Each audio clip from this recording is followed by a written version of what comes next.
Live from SIUE, this is 204 News Break. Hello and welcome to 204 News Break. I'm Kylie. And I'm Kayla. We'll have news from around the world and here on the campus of Southern Illinois University, Edwardsville in just a minute. But first, let's check in with Cyrus in the Weather Center for a quick weather update. Low pressure is moving into the St. Louis area, and when this combines with moisture from the Gulf of Mexico, that can only mean one thing for us. Rain is on the way. More weather news coming in a few minutes. Thanks. From the State Department for Americans all around the world. Officials say U.S. citizens need to be careful as tensions surrounding the war in Iran continue to increase. Officials say Americans should be treated as targets as the conflict intensifies. President Trump issued an ultimatum to Iran to open up the key oil shipping routes in the Persian Gulf. The war is raising concerns about global security, oil prices, and access to energy supplies. Meanwhile, Russia has launched one of the biggest drone attacks, hitting cities across Ukraine. Nearly 1,000 drones were used, targeting civilian areas and vital infrastructure. Ukrainian military officials reported damage to energy facilities and expressed concerns about power shortages. The war in Ukraine is now entering its 5th year with no end in sight. For news closer to home, let's go to a field report now for a special 204 news report. With a sudden increase of enrollment at SIUE, there has been an outburst of talk surrounding whether the campus needs extra private study spaces. Across campus, many students are having trouble finding quiet, private places to study. Some study rooms and spaces can be found in Love, but they are often regularly booked or occupied, making it difficult to access them. With the increase of students lately, I feel like there aren't any private study rooms, or at least not enough. Every time I go somewhere like the library, I just find myself troubled trying to find a private study space. Students have even been resorting to studying at home due to the lack of space on campus.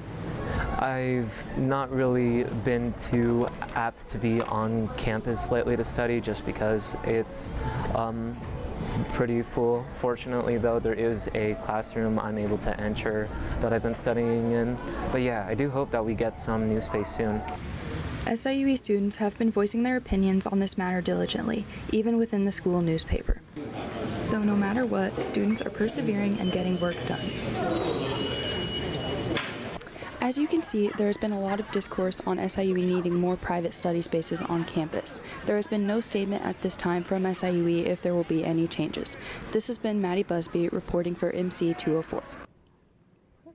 If you're traveling this weekend, be ready for a long wait at the airport. The Transportation Safety Administration says that the wait for the airline passengers has reached an all-time high. The partial government shutdown is causing the delays as it drags on, with airport security workers going without a paycheck for weeks now. In the meantime, Congress is on a 2-week recess, which means the end to this shutdown is unlikely soon. Closer to home, SIUE Chancellor James Minor publicly criticized the school newspaper this week, accusing the Elestal of inaccurate reporting. Minor was not specific, but said in a letter to the university leadership that he was disappointed by what he calls the newspaper's predictably poor, inaccurate, and incomplete reporting. An editorial in the Elestal calls Minor's accusations baseless and says the newspaper stands by its reporting.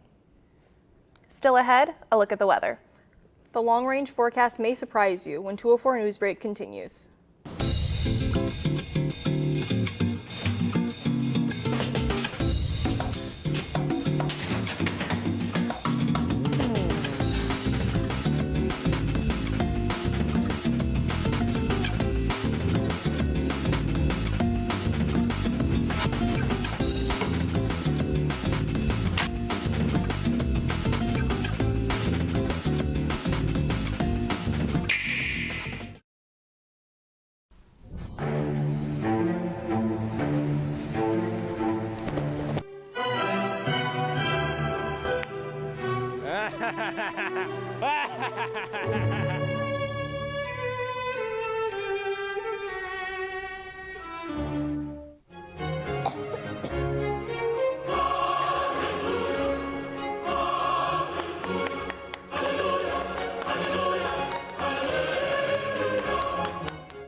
Welcome back. After a warm fall in the Midwest, weather forecasters say we might have more of the same this winter. To find out, let's go back to the Weather Center, where Cyrus has the details. Looks like we need to get ready for an unusual winter, and by that I mean unusually warm and rainy. Experts at the National Oceanic and Atmospheric Administration anticipate a less severe winter with reduced snowfall and increased rainfall in most of the U.S. The impact of El Niño, as well as the effect of climate change, are contributing to the altered winter outlook, so warmer weather is on the horizon. Back to you. Thanks, Cyrus. The Illinois Attorney General has accused an Edwardsville Thai food restaurant owner of tax evasion. 54-year-old Saram Purabat faces charges of filing false tax returns to avoid paying more than $100,000 in sales tax.